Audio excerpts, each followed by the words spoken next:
Well, I agree with Brad's point that we have far too many bureaucrats on the federal payroll.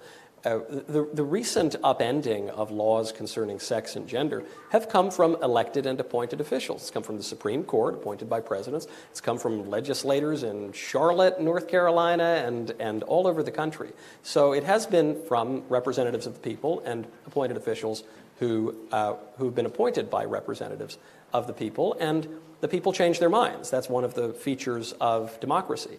And so, unfortunately, the Supreme Court in 1973 decided that there was some imaginary right to abortion, and this error persisted for a long time. And then 49 years later, the court reversed that decision. In 2020, the Supreme Court made an error and decided to interpret civil rights law protections for sex as being protections for sexual orientation and gender identity, which ironically undermines civil rights protections for sex by allowing the men to play on the sports teams and go to the bathrooms. And so in this case, I know, Brad, you keep suggesting that I want this very narrow, authoritarian, totalitarian view.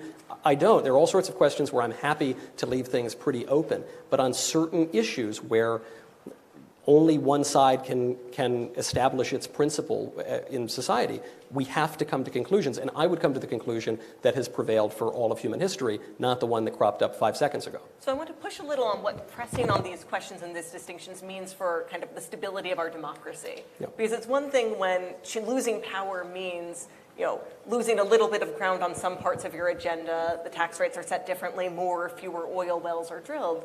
And another thing when laws kind of seesaw wildly between administrations. Yep. We have the gag rule on abortion. It's one example of a law that just gets flipped on and off every time the administration changes, and it feels like more and more laws are in that all or nothing executive order thing.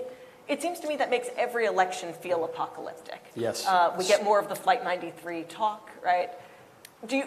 How do you see a way out or through that, right? If people feel losing an election means losing ground possibly permanently, it doesn't seem we can live alongside each other at all. We've already lost faith in democracy, kind of regardless of where we draw the line when we're in power. This is such an important point.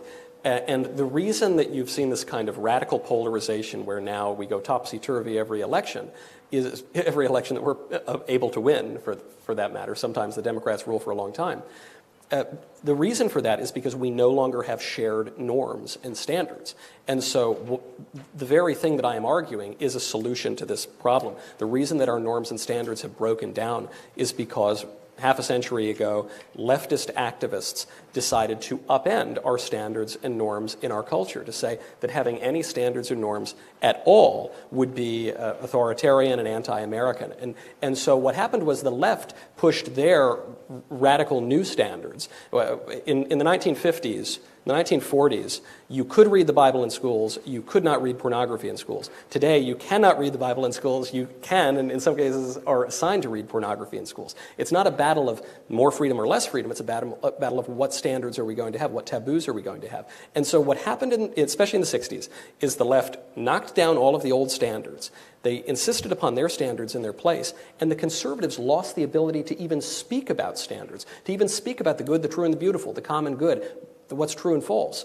And as a result, the left has totally upended things. But I think if we can reassert a sensible vision, then things will go less topsy-turvy. I'm going to indulge my nerdery for 1 second, then pose a last question to you two, then we'll take questions from the audience.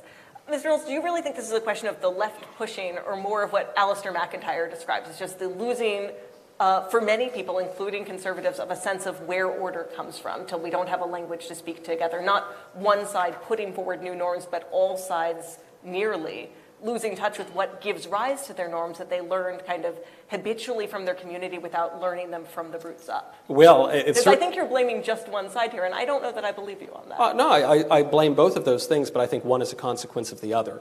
If not entirely a consequence, largely a consequence. Why are people not in touch with the basis of order and truth? Might it have something to do with the fact that left-wing activists booted the Bible out of schools? Why is it that people don't have a solid formation about the grounding of our government and our public life? Might it have something to do with the fact that a judge decided that preachers can no longer speak about political things, that religion now has to be merely a private matter for the inner closet of your own consciousness rather than a matter of public life? To me, these are not separate questions. And I I point to the left because they have been so conscious and intentional about this kind of a strategy, and because feckless conservatives bought on with the logic. You know, there's a line from William F. Buckley Jr., who's very important to this organization, that I always come back to from God and Man at Yale. And he was quoting a liberal, actually, who said it. And he said, "Skepticism has utility only when it leads to conviction. It's nice to have a big open society, but sometimes people's minds are so open that their brains fall out. A poem is beautiful because of its limits and its constraints. We are limited beings, and so we can't be all things to all people, because then we're not anything to anyone." Can I just hop Yes, in you and may. say I something? gave him a bit of time there, yes. Yeah. So you say that you want the truth, the freedom to speak the truth and the good and the beautiful and everything else. But at the same time, I mean, you'd toss up and rip up the First Amendment to stop drag queens from reading books to kids. The First Amendment doesn't protect that. It does. It doesn't. The First Amendment, from the beginning of our country, has not protected whole scores of speech. Obscenity, notably, in this case. It is not obscene if it's... So first of all, you could ban all sexual performances, drag or not, from having minors, and I would support that. But to have a fully clothed... So you'll shred the First Amendment? No, that is obscenity. There's a very clear standard of what obscenity is. And a fully clothed person, who is simply dressed in the attire of the other gender and wearing makeup, reading books to children, is protected by the First Amendment. Brad, for much of our country's history, cross-dressing was illegal throughout the We country, had the including Alien in San Sedition Francisco. Acts. We had slavery just because we didn't always live up to the We still have values. part of the Alien Sedition Acts. But they're not enforced. But so I'm saying just because we had things in the past doesn't mean they're actually consistent with our rights and values. I suppose what you're saying, though, Brad, is, Michael, your view is anti-American, and it's not consistent with the First Amendment. And what I'm pointing to is the people who wrote the First Amendment, the people who ratified the First Amendment, the people who lived in a country under the First Amendment for the vast majority of our country's history, they all agreed with me. And people in very recent times have started to pervert the meaning of the First Amendment to kind of agree with your The people who wrote the First Amendment also wrote the Alien and Seditions Act. So now you're saying the First Amendment's no good. Sure. But the text of the Constitution and the principles outlined are what's important, not the imperfections of the people that drafted them. This is what I want to ask you a little bit about, where you see those principles and what they lead to. Because I think there are two ways to interpret what we want out of free speech, and I know which side Mr. Knowles stands on, so he's not getting the questions. One is that free speech, open discourse, is a good in and of itself, possibly to avoid coercion or too large a government that would be needed to suppress speech. But the other view, which is the view I know Mr. Knowles holds, so he's not going to need to respond to this one, is that the reason we want freedom of speech is to arrive at truth, in the same way that we want peer review in scientific journals, not so that there's ultimately a panoply of voices, but so that by hearing everyone out, we wind up with one voice speaking one thing that is true. And I'm curious, for you, Mr. Polumbo, do you see the point of free speech as an end in itself, a protection from coercion, or as a tool to slowly, gravitate towards one thing that is true, and free speech is a tool that gets us there, but not the good we are pursuing? So I definitely reject the utilitarian view of free speech. Now, I think to some extent both can coexist, in that I think the best ideas do win out over time, and that sunlight can be a strong form of disinfectant. But there is utility in and of itself of letting man be free to say wrong and false things. And that tell is me the about kind of what society. Tell me about what you like about that, because you've rejected one version of it. So what is the good you see in doing that? That's the most fundamental aspect of what if you're not free to speak, you're not free to think. Right? That is one of the most fundamental things about humanity. I'm going to press one more time, just because for the interest of time, I'm going to do it more briefly than I know Mr. Knowles would. What is the good of being free to think?